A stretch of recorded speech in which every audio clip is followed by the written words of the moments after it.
Granger ရဲ့ M7 price ကင်ကြီးကိုတစ်ချက်လောက်ကြည့်မယ်ဗျာကျွန်တော်တို့မကြည့်ရသေးတဲ့ brother ဆိုလဲlike ကြည့်ဖို့ကျွန်တော်နေပြောချင်ပါတယ်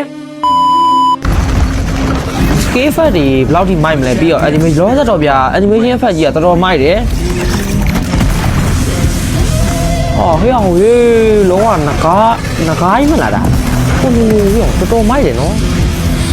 ဒါ price ကင်နော် Granger ရဲ့ price ကင်ဗျာအော်ရေတောက်မှတစ်ဖက်လေးနဲ့ကျွတ်စီတို့မှတနက်တွေကိုလည်းရှိုးတော့သူကင်ထားတဲ့တနက်ကြီးရောပြီးရင်ကျွန်တော်ဆွဲထားတဲ့တနက်ကြီးရောလုံးဝအဲ့ဒါလည်းတနက်ပဲမလားတော်တော်မိုက်တယ်မှာပါတယ်ကိုလိုဟာ Granger player တွေတော့လုံးဝတည်င်းကောင်းတော့ပြောလို့ရတယ်ဗျာသိလားအဒါ scale effect က physics အော် physics ပြတာဟိုတော်တော်မိုက်တယ်နော် brother အိုး scale 1 scale 1ပြောင်းရေ scale 1ကကျွတ်စီ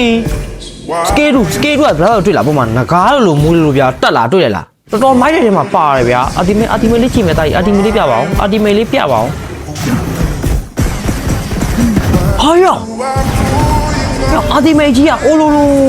ရှယ်ကြီးနော် ultimate က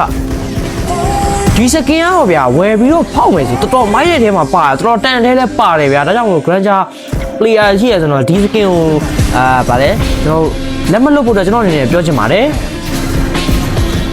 အော်မိုက်တယ်တော်တော်မိုက်တဲ့ထဲမှာပါတယ်ဗျာအလိုလို visit တက်ဗျာပြီး scale 1 scale 2 ultimate ပေါ်မိုက်တယ်ဗျာပြောစရာတော့မလိုဘူးဗျာသိရမလားကျွန်တော်တို့ scale 1ဆိုတာပေါ်ကငကားပုံစံလေးမှာကျွန်တော်ကြည်ပုံစံလေးရောအေးဟိုတောင်းမှန်းဆိုတာတစ်ဖက်လေးခုနှစ်ဖက်ကြီးဖြစ်သွားရောတော့ဘေးကဘာကြီးလဲတော်မိုက်တယ်နော် brother တို့တော်မိုက်တဲ့ထဲမှာပါပါတယ်လို့ brother တို့ Granger player ဆိုတော့ဒီစကင်ကိုလုံးဝလက်လွတ်မခံနဲ့ဗျာသိလား